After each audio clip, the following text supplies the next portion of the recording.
आज हम स्टेट को ज़रा डिटेल में देखते हैं कि स्टेट क्या चीज़ है।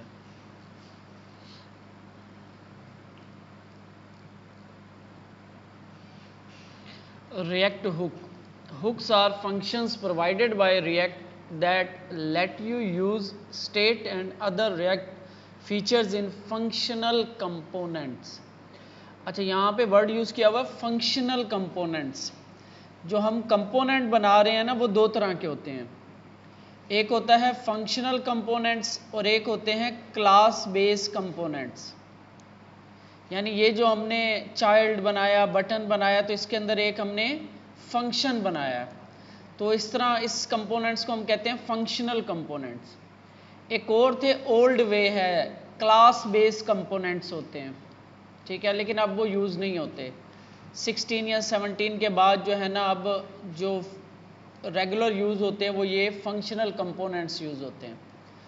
वो अब यूज़ नहीं होते, ना ही रिएक्ट जो है उसे रिकमेंड करती है और ना ही रिएक्ट अब यूज़ करती है, ठीक है। लेकिन यूज़ होते हैं, पुराने जो वर्जन्स में हैं उनमें एप्लीकेशन में यूज़ होते हैं। लेकिन अब जो तरीक़ेकार चल रहा है वो चल रहा है फंक्शनल कंपोनेंट्स का, यानी फंक्शंस बनते हैं। इंट्रोड्यूसिंग रिएक्ट 16.8, ये 16.8 के बाद से फंक्शनल कंपोनेंट चल रहे हैं। और इस टाइम रिएक्ट का वर्जन कौन सा चल रहा है? 19। इस टाइम लेटेस्ट वर्जन जो रिएक्ट का है वो 19 है। और इसकी जो ऑफिशियल वेबसाइट है react.org, react.js.org, react.dev, हाँ ये इन्होंने चेंज कर लिया, ये react.dev, ये इनकी ऑफिशियल वेबसाइट है, ठीक है। ये इनकी ऑफिशियल वेबसाइट है रिएक्ट की। और इस टाइम इसका वर्जन 19.1 चल रहा है, यानी 19 वर्जन चल रहा है। पॉइंट के बाद जो होते हैं उनकी इतनी ज़्यादा वैल्यू नहीं होती। जो मेन होता है वो 19, 18, उसमें मेजर अपडेट आती हैं। यानी 18 से 19 हुआ तो बहुत बड़ी अपडेट आई है। तो 18 वर्जन अभी चल रहा था, ये रिसेंटली ही हुआ है तकरीबन, अब तो टाइम हो गया, काफ़ी साल हो गया होगा। तो 19 वर्जन आया, तो जिसकी वजह से काफ़ी एप्लीकेशन जो है ना ब्रेक हो गई हैं। और काफ़ी लाइब्रेरीज़ भी हैं वो अभी 19 को उन्होंने अडॉप्ट नहीं किया। तो अभी हम देखेंगे 18 को यूज़ करेंगे, क्योंकि अभी जो ओल्ड रिएक्ट की एप्लीकेशन है वो सारी 18 पे बन रही हैं। तो हम दोनों को देखेंगे। तो अभी जो हमारे पास इंस्टॉल अब इसी के साथ चलते हैं, जहाँ पे हमें प्रॉब्लम आएगी हम फिर चेंज कर लेंगे। तो 19 वर्जन हमारे पास चल रहा है इस टाइम। और इसके अंदर जो हुक्स क्या हैं, स्पेशल फंक्शंस हैं, कुछ फीचर्स हैं जो रिएक्ट प्रोवाइड करते हैं। जैसे हमने देखा था यूज़ स्टेट, इसी तरह यूज़ इफ़ेक्ट है, यूज़ कॉन्टेक्स्ट है, और भी आ गए हैं अब तकरीबन को 10-12 मेथड्स हैं। और ये चीज़ आपने याद रखनी है, जो भी वर्ड यूज़ के साथ स्टार्ट हो रहा होगा उसको कहते हैं हुक, कि ये हुक है, यूज़ के साथ स्टार्ट हो रहे होंगे। ये कस्टम भी बना सकते हैं और रिएक्ट जो है ये खुद भी बनाती है। रिएक्ट के जो अपने बने हुए हैं, ये क्या है, बेसिकली एक एडवांस टाइप ऑफ फंक्शन बना होता है, उसके कुछ फीचर जो हैं वो हमें दे देते हैं, रिटर्न कर देता है, जिसको हम यूज़ करके और अपना काम करते हैं, जो भी फीचर होता है।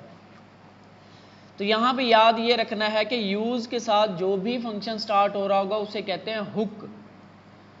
और ये रिएक्ट के अपने भी हैं, हम भी बना सकते हैं, और थर्ड पार्टी लाइब्रेरीज इंस्टॉल करेंगे वो भी हमें देंगे।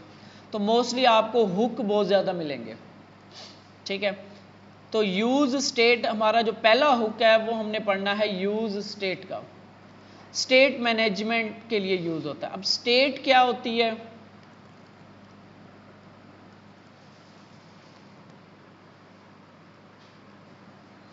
npm run dev, development server हम चला रहे हैं। तो हमने देखा था ये इंक्रीमेंट डिक्रीमेंट हो रहा था। बेसिकली यहाँ पे जो ये इस टाइम पे ये 0 है, फ़र्ज़ करते हैं इसकी स्टेट, तो ये इसकी स्टेट वैल्यू है कि इस टाइम पे इसकी जो स्टेट है ना वो 0 है। किसकी? हमने यहाँ पे एक बनाया था, यहाँ पे आते हैं, यहाँ पे हमने एक वेरिएबल बनाई थी स्टेट की, ठीक है। तो हम कहेंगे कि काउंट की इस टाइम जो स्टेट है ना वो 0 है। तो जैसे ही हम इसको इंक्रीज करते हैं तो अब इसकी स्टेट चेंज होके 1 हो गई। तो जो जिस टाइम पे आप देख रहे हो डॉक्यूमेंट को, वो जो इसकी हालत है उसे हम स्टेट कह रहे होते हैं। ठीक है, सिंपल वर्ड में बता रहा हूं। तो ये इसकी स्टेट क्या है, इस टाइम पे 1 है ये। तो जैसे ही हम इंक्रीज करते हैं 2 स्टेट हो गई अब इसकी। अच्छा, अब यूज स्टेट बहुत इंपॉर्टेंट हुक है, इसको आपने हर आपके कंपोनेंट में तकरीबन यूज हो रहा होगा, एप्लीकेशन में क्या हर कंपोनेंट में तकरीबन यूज होगा। इसको आपने अच्छी तरह समझना है। इसकी 2-3 बातें हैं। थ्योरेटिकल ये है कि जब भी स्टेट की वैल्यू चेंज होगी तो कंपोनेंट री रेंडर होगा। री रेंडर से मुराद आप ले लो रिफ्रेश होता है पेज जैसे। ठीक है, तो जैसे यहाँ पे मैंने आपको दिखाया था कि इसको हम जब इंस्पेक्ट करते हैं तो H1 में H1 यहाँ पे, तो जैसे मैं इसको इंक्रीज करता हूँ तो यहाँ पे आपको देखो हाईलाइट नजर आ रहा है।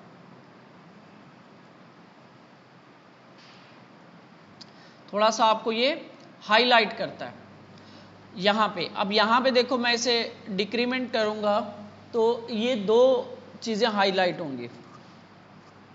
एक तो ये जो नंबर है यहाँ पे, और एक ये H3 जिसने ये चाइल्ड वाले के अंदर हमने भेजी हुई थी वो स्टेट की वैल्यू, तो वो भी हाईलाइट होता है।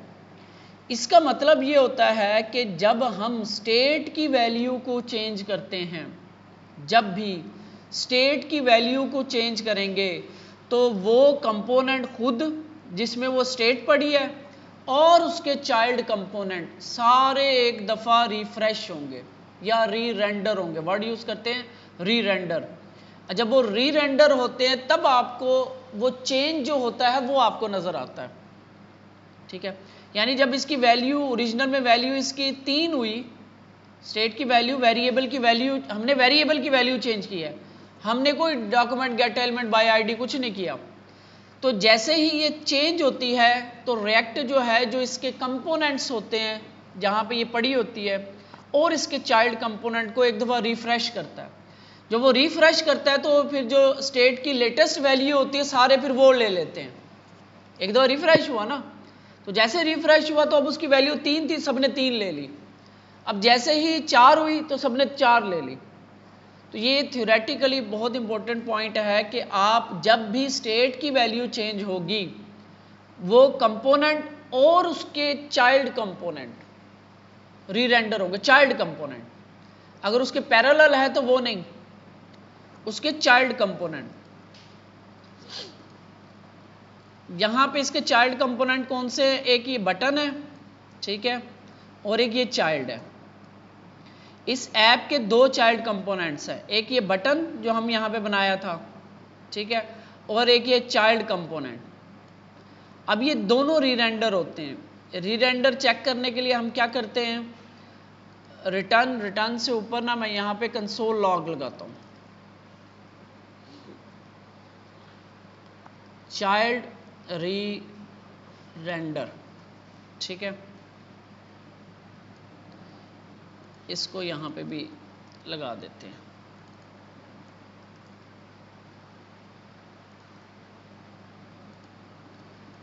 अब यहाँ पे देखना, एक दफ़ा चल गए, एक दफ़ा जब चलेगी वेबसाइट यानी एप्लीकेशन तो एक दफ़ा रेंडर हो रहे हैं, तो कंसोल लॉग हो गया। अब जैसे मैं इसको इंक्रीज करता हूँ तो ये देखो चाइल्ड री रेंडर और बटन री रेंडर दोबारा चले हैं, इंक्रीज किया दोबारा चले, ठीक है। वो ऐप में हमने नहीं लगाया वो कंसोल लॉग, तो वो भी री रेंडर हो रहा है।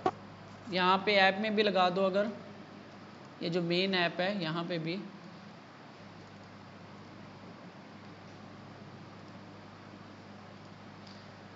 इंक्रीज किया तो देखो तीनों कंपोनेंट दोबारा चले हैं। जब वो दोबारा चलते हैं तो रिएक्ट जो स्टेट की लेटेस्ट वैल्यू होती है वो अडॉप्ट कर लेते हैं, तो हमें वो चेंज नज़र आ जाता है। लेकिन ये इतना फास्ट हो रहा होता है कि हमें पता नहीं चलता। रिएक्ट इसको इतना फास्ट करती है, री रेंडर रिफ्रेश, कि हमें पता ही नहीं चलता। तो हमें ऐसे ही लगता है जैसे उसी टाइम पे हुआ है, क्योंकि ये यूज़ करती है वर्चुअल डॉम को। ओरिजिनल डॉम नहीं होता, वर्चुअल डॉम होता है। यानी उसने क्या किया हुआ है, यानी आपको ये रियल डॉम नज़र आ रहा है, इसके पीछे वर्चुअल डॉम पड़ा होता है ऐसे, ठीक है। चेंज इसमें हुआ तो वो देखता है कि फर्ज करो नंबर 3 वाले कंपोनेंट में चेंज हुआ, तो सिर्फ रियल डॉम का वही एरिया अपडेट होता है। वर्चुअल डॉम सारा अपडेट होता है, लेकिन रियल डॉम का सिर्फ वो एरिया अपडेट होता है जिसके अंदर चेंज हुआ था। यानी H2 में चेंज हुआ तो जस्ट H2 को अपडेट कर देगा, पूरी की पूरी एप्लीकेशन को रीरेंडर नहीं करेगा रियल डॉम की। तो इस वजह से ये जो फास्ट हो जाते हैं। अभी ये अच्छा खासा टेक्निकल चीज़ें हैं, तो बस आपने हुक के अंदर ये चीज़ समझनी है, यूज स्टेट के अंदर एक कि ये जो है जब भी स्टेट की वैल्यू चेंज होगी तो ये कंपोनेंट को रीरेंडर करेगा। और दूसरी बात, कभी भी हम इस स्टेट की वैल्यू को डायरेक्ट अपडेट नहीं कर सकते। इसको अपडेट करने के लिए इसका अपना जो फंक्शन है ना वही यूज होगा। हम कभी भी स्टेट को डायरेक्ट चेंज नहीं कर सकते। यानी ये काउंट की जो वैल्यू है, वेरिएबल है, इसको हम डायरेक्ट चेंज नहीं कर सकते अपनी मर्जी से। इसको चेंज करने के लिए आपको सेट काउंट का फंक्शन चलाना पड़ेगा, उसके अंदर आपको वो वैल्यू पास करनी पड़ेगी, जैसे हमने ये की हुई है। ठीक है। और जब भी यूज स्टेट हम बनाएंगे तो आपके पास दो चीजें आएंगी। ये डीस्ट्रक्चर हो रहा है, ठीक है, ये डीस्ट्रक्चरिंग हो रही है। इसको ये क्या करता है, रिटर्न करता है एक अरे। अरे के अंदर दो चीजें होती हैं, एक होती है वेरिएबल जिसके अंदर एक्चुअल वैल्यू पड़ी होगी, और एक फंक्शन रिटर्न करता है। ठीक है। और उस फंक्शन को हम यूज करते हैं इस वेरिएबल की वैल्यू को अपडेट करने के लिए। अगर हम ऐसा ना करें तो ये चेंज जो है ना ये आपको नजर नहीं आएगा। और जहां पे भी डॉम में चेंज करना है हमने, तो हम हमेशा स्टेट की वेरिएबल यूज करेंगे। और मेरे ख्याल है 90% स्टेट की वेरिएबल यूज होगी आपकी। जब भी हम वेरिएबल बनाएंगे तो 90% जो है ना स्टेट की वेरिएबल बनेगी।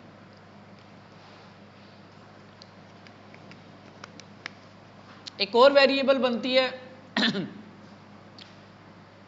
वो हम आगे देखेंगे, जिसके अंदर जिसको चेंज करने से आपका ये डॉम री रेंडर नहीं होता।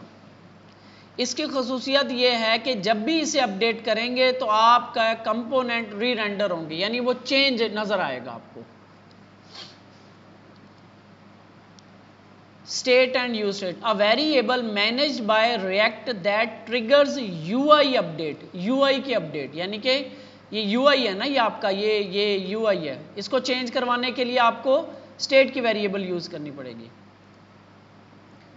ठीक है, ये इस तरीके से इसने काउंट की वेरिएबल को की पॉइंट काउंट करंट स्टेट। अच्छा, एक चीज और यहां पे ध्यान रखनी है, थोड़ी सी टेक्निकल है, कि जब भी अब यहां पे अगर आप गौर करो ना, अभी मैं ये कह रहा हूं कि जैसे मैं इसको करता हूं तो कंपोनेंट री रेंडर होते हैं, रिफ्रेश होते हैं। जब एप्लीकेशन ही रिफ्रेश हो गई तो वैल्यू तो इसकी वही डिफॉल्ट चली जानी चाहिए थी। हमने देखा है जावास्क्रिप्ट के अंदर अगर आप एप्लीकेशन को रिफ्रेश कर दें तो वेरिएबल की वैल्यू सारी अपनी डिफॉल्ट वैल्यूज पे चली जाती हैं। लेकिन इस रिएक्ट की इस यूज स्टेट की एक और ख़ास बात है कि जब भी कंपोनेंट री रेंडर होता है ना, ये ओल्ड वैल्यू को याद रखता है जो इससे पिछली वैल्यू थी। यानी पेज रिफ्रेश हुआ, एक वेरिएबल के अंदर 5 रख दिया, पेज रिफ्रेश होगा तो उसकी वैल्यू जो है वो आपकी, यानी यहां पे अगर हम देखें let a is equal to 20, ठीक है, यहां पे मैंने a इज इक्वल टू कर दिया 30, कंसोल लॉक किया मैंने a को। अभी यहां पे मैं दिखा नहीं सकता, तो रन करते हैं तो इसकी वैल्यू जो है 30 हो गई। तो अगर हम इसे सेव करके देखते हैं और यहाँ पे इसकी वैल्यू 30 होती है, यहाँ पे देखते हैं तो आपकी वैल्यू 20 पड़ी है। जब भी ये वेरिएबल का ये लॉजिक बन नहीं रहा, तो होता क्या है कि जब भी री रेंडर होता है ना, कंपोनेंट री रेंडर होता है, तो ये स्टेट की जो वैल्यू होती है ना ओल्ड, वो याद रहती है इसको। क्योंकि जब मैंने इंक्रीज किया तो कंपोनेंट तो रिफ्रेश हो गया, पहले स्टेट की वेरिएबल चेंज होती है 1 से 2 हुई, कंपोनेंट रिफ्रेश हो गया, जब रिफ्रेश हुआ तो उसको पिछली वैल्यू याद थी। ठीक है, तो ये थोड़ा सा लॉजिकल है, टेक्निकल है, तो आहिस्ता आहिस्ता आपको अडॉप्ट करना है, आहिस्ता आहिस्ता चीज़ें समझ आएंगी, एकदम से नहीं समझ आनी। इसके बाद सेट काउंट का function to update the state, updating re render the component. तीन बातें हैं, दो इंपॉर्टेंट हैं कि स्टेट की वैल्यू को अपडेट करना है तो उसका जो फंक्शन होगा उसको यूज़ करना है, और जैसे ही हम अपडेट करेंगे तो कंपोनेंट री रेंडर होगा। इसके बाद इवेंट्स आ रहे हैं। हमने देखा था कि इवेंट्स किस तरीके से हम हैंडल करते हैं, फंक्शन बनाते हैं, ठीक है, और फंक्शन को यहाँ पे हम कॉल कर रहे थे। कॉल करने के लिए अगर तो फंक्शन के अंदर कोई आर्ग्यूमेंट पास नहीं करना तो आप डायरेक्ट ऐसे कॉल कर सकते हो। अगर उसके अंदर आर्ग्यूमेंट पास करना है तो आप बाहर एक फंक्शन बनाओगे, ठीक है, उसके अंदर उस फंक्शन को कॉल करोगे। बाहर वाला फंक्शन ऑन क्लिक पे चलेगा और अंदर उसके पड़ा हुआ फंक्शन को वो फिर रन कर देगा, ठीक है। दोबारा मैं इनको इस चीज को मैं दोबारा करके दिखा देता हूं।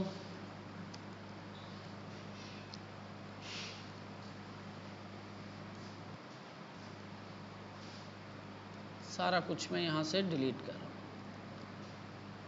ऐप नेम की वेरिएबल जो है ना उसको हम रख लेते हैं, बाकी मैं डिलीट कर रहा हूं। तो यहां पे मैंने एक फंक्शन बनाया हुआ है इंक्रीमेंट का, ठीक है, इंक्रीमेंट बटन इंक्रीमेंट। क्लास की जगह यहां पे लगता है क्लास नेम, लेकिन क्लास नेम की हमारे यहां पे जरूरत नहीं है, अभी स्टाइलिंग वगैरह को नहीं देख रहे हम। ऑन क्लिक, ऐसे ऑन का ओ छोटा सी कैपिटल, ठीक है, ऑन क्लिक, तो आप इंक्रीमेंट का फंक्शन का नाम ऐसे इसमें पास कर दोगे, ठीक है। अच्छा, इसे कॉल नहीं किया हमने, तो यहाँ पे हम यहाँ पे इसकी वैल्यू को यहाँ पे बल्कि कॉल कर लेते हैं जस्ट।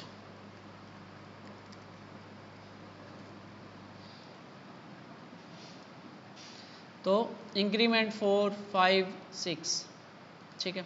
ऑन क्लिक के ऊपर इस तरीके से हम कॉल करते हैं फंक्शन को, अगर हमने आर्ग्यूमेंट पास नहीं करना। अगर तो कोई आर्ग्यूमेंट ले रहा है आपका फंक्शन हम यूं नहीं बनाएंगे, फंक्शन मोस्टली हम इस तरह बनाएंगे। अब तो से हाई के नाम से एक फंक्शन है, ठीक है, कॉल बैक सॉरी फंक्शन बनाएंगे ऐसे, एरो फंक्शन ऐसे बनाएंगे हम मोस्टली फंक्शन।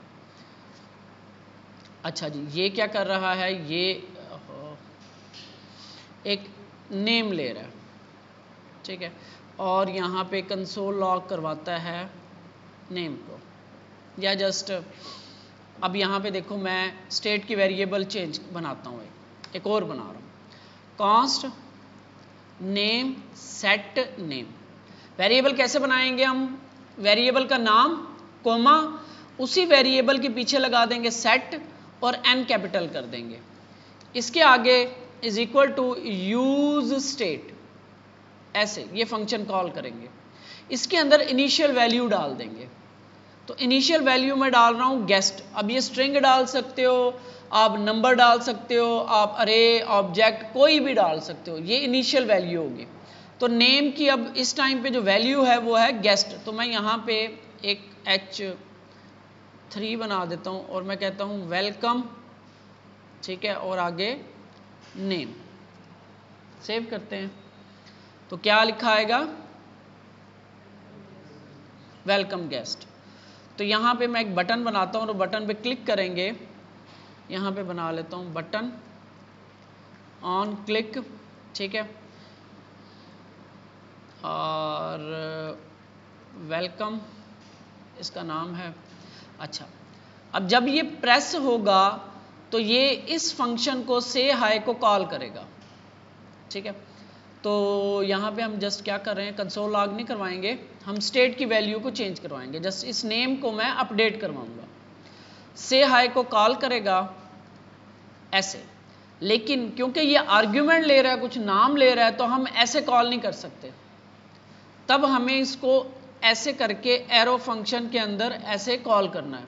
सिंगल लाइन है तो हम ये ख़त्म कर सकते हैं।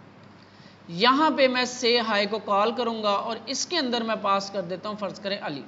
सेव करते हैं। अब ये क्या करेगा, से हाई फंक्शन को कॉल करेगा और उसमें आर्ग्यूमेंट भेजेगा अली।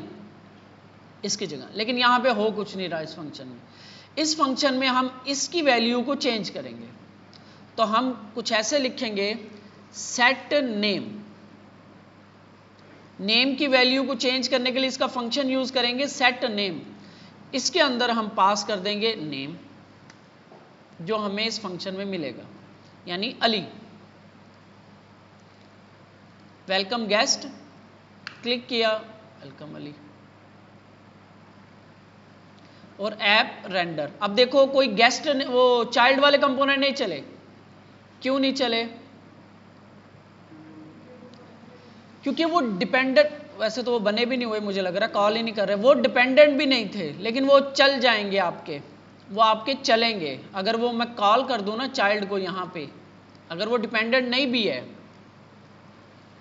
तब भी चलेगा। जस्ट मैं चाइल्ड को कॉल कर रहा हूँ, ठीक है। अब ये डिपेंडेंट नहीं है, मैं रिफ्रेश करता हूँ। अब ये सिटी वाला जो है, ये वेलकम वाला, ये वाला डिपेंडेंट नहीं है इसके ऊपर, स्टेट के ऊपर, लेकिन फिर भी चलेगा। चाइल्ड, बटन चलेंगे वो, क्योंकि चाइल्ड चल रहा है, चाइल्ड के अंदर बटन पड़ा हुआ है। ये बटन कंपोनेंट इसलिए चला कि चाइल्ड कंपोनेंट के अंदर ये रेंडर हो रहा है, ये बटन कंपोनेंट। ये जो बटन है ये HTML वाला बटन है, ठीक है, वो उसका नाम एक जैसा हो गया, तो वो B कैपिटल के साथ है। ये सिंपल HTML वाला जो बटन होता है वो है। तो स्टेट की वैल्यू वेरिएबल, हालांकि ये इस पे डिपेंडेंट नहीं है, ये नेम की वैल्यू इनको नहीं जा रही, चाइल्ड को नहीं जा रही, लेकिन क्योंकि ये खुद रिफ्रेश होता है तो फिर उसके चाइल्ड भी रिफ्रेश हो जाते हैं, ठीक है। खुद ये री रेंडर होगा तो उसके चाइल्ड भी री रेंडर होंगे, जब ये री रेंडर होगा तो इसका चाइल्ड भी री रेंडर होगा, इस चाइल्ड का, ये बटन चाइल्ड, ये भी री रेंडर होगा। तो ये चीज आपने ध्यान में रखनी है कि स्टेट इस तरीके से वर्क करती है, और स्टेट को जब भी हम चेंज करेंगे वैल्यू को, तो हमेशा इसका जो अपना फंक्शन है वही कॉल कर सकते हैं, ठीक है। नेम, सेट नेम, और यहाँ पे इंक्रीमेंट के लिए भी वो यूज़ किया हमने, और यहाँ पे से हाई के लिए भी यूज़ किया। अच्छा, यहाँ पे हम ये भी कॉल कर सकते हैं, इसके अलावा हम ऐसे भी इसके अंदर फंक्शन पास कर सकते हैं, इसके अंदर एक फंक्शन भी पास कर सकते हैं। ये क्या होता है, ये आपकी होती है प्रीवियस वैल्यू। इसमें आपको प्रीवियस वैल्यू मिलती है, और उसकी जगह अगर आपने प्रीवियस वैल्यू के साथ कुछ करना है तो आप इस तरीके से काम करते हो। यानी इसके लिए सिचुएशन जो बनेगी ना बेहतर, वो ये वाली बनेगी, काउंट वाली, यानी ऐसे ऐसे, यानी प्रीवियस, जो भी प्रीवियस होगी उस टाइम पे, प्रीवियस +1, ऐसे। ये भी आपका काम सही करेगा। रिफ्रेश कर लो एक दफ़ा, तो इंक्रीमेंट 1, अब इसकी वैल्यू 1 है, जब मैं क्लिक करूंगा तो इस प्रीवियस के अंदर 1 आएगा, 1 और 1 2 हो जाएगा, और क्योंकि सिंगल लाइनर है तो ये रिटर्न भी कर देगा, और रिटर्न करेगा तो स्टेट की वैल्यू को मिलेगा ऐसे। तो कहीं पे हम कुछ ऐसे भी यूज कर सकते हैं, कहीं पे हम डायरेक्ट जो है इसको वैल्यू देनी होती है, इसको देनी होती है वैल्यू, कि अब क्या करना है। फर्ज करो मैं यहां पे 10 लिख दूं, सेव करता हूं, क्लिक, 10 हो गई, अब कुछ भी नहीं होगा। हर दफा वैल्यू, इसको कोई ना कोई वैल्यू पास करनी है आपने। वो वैल्यू आप ऐसे पास कर लो, या आप कोई लॉजिक लगा के ऐसे पास कर लो, या आप फंक्शन के थ्रू पास कर लो। और कल मैंने उसको कहा था कि काउंट +1 ऐसे पास करता हूं मैं, ठीक है। तो यहां पे मैंने कहा था कि अगर फर्ज करते हैं मैं लॉजिक लिखता हूं कि 10 से आगे ना जाए, तो कैसे लिखूंगा, लगाया था कल किसी ने, लास्ट टाइम मैंने बताया भी था कि ये करो। तो मैं क्या करूंगा, इसको यहां से कट कर लेता हूं, यहां पे कंडीशन लिख दूंगा, इफ काउंट जो है वो इक्वल हो जाता है 10 के।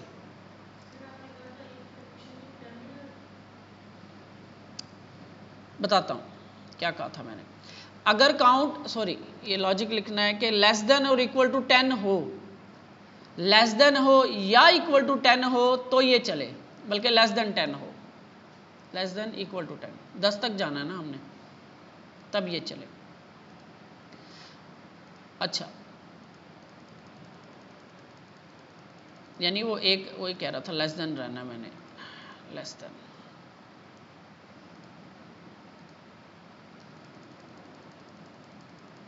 तो अब ये नहीं चल रहा। क्या हम इस फंक्शन को कॉल करते हैं, वो आके देखता है स्टेट की वैल्यू को कितनी है, 2 है, 3 है, 5 है तो चल जाता है, 6 है चल जाता है, 7 चल जाता है, 8 चल जाता है, 9 चल जाता है, ठीक है।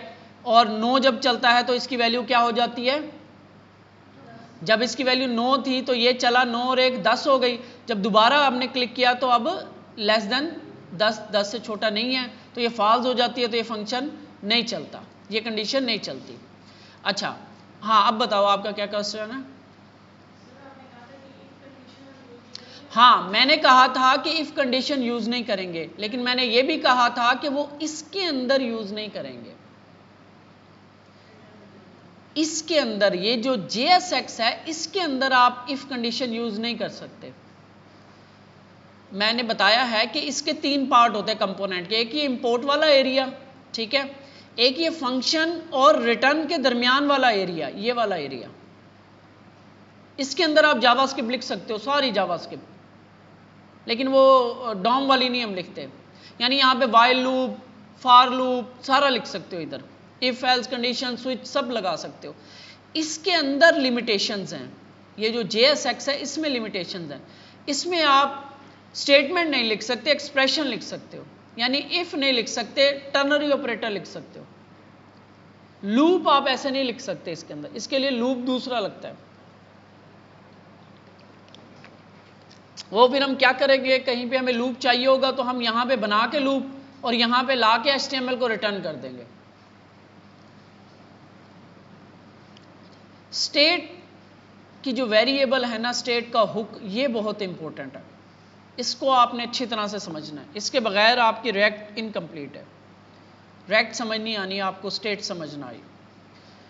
इसके अलावा हमने क्लिक इवेंट देख लिया, स्टेट देख ली, तो स्टेट बनाने का तरीक़ाकार देख लिया। इसको इंपोर्ट, कोई भी चीज़ फीचर यूज़ करने के लिए पहले उसे इंपोर्ट करना पड़ेगा, फिर ही वो यूज़ होगा।